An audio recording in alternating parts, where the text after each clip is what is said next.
ಪಿರಿಯಾಪಟ್ಟಣದ ಬಳಿ car bus ನಡುವೆ ಮುಖಾಮುಖಿ ಡಿಕ್ಕಿ. ಕಾಟೇರ ಸಿನಿಮಾದ ಬಾಲನಟ ರೋಹಿತ್ಗೆ ಗಂಭೀರ ಗಾಯ. ಮೈಸೂರಿನ ಮಣಿಪಾಲ್ ಆಸ್ಪತ್ರೆಯಲ್ಲಿ ಚಿಕಿತ್ಸೆ. ಹಾವೇರಿಯಲ್ಲೊಬ್ಬ ನಕಲಿ ಅಬಕಾರಿ ಅಧಿಕಾರಿ ಸಬ್ಸಿಡಿ ದರದಲ್ಲಿ ಟ್ರ್ಯಾಕ್ಟರ್ ಕೊಡಿಸ್ತೀನಿ ಅಂತ ದೋಖ. ಮೋಸ ಹೋಗಿ ದಿಕ್ಕೇ ತೋಚದಂತಾದ ರೈತರು.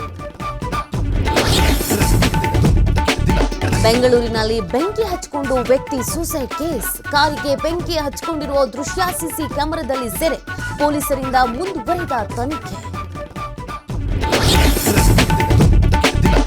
ಬೆಳಗಾವಿಯಲ್ಲಿ ಮಹಿಳೆ ಬಟ್ಟೆ ಹರಿದು ಹಲ್ಲೆ ಪ್ರಕರಣ. 3 ಆರೋಪಿಗಳು ನ್ಯಾಯಾಂಗ ಬಂಧನಕ್ಕೆ. ಇಂದು ಮತ್ತಷ್ಟು ಆರೋಪಿಗಳ ಬಂಧಿಸೋ ಸಾಧ್ಯತೆ.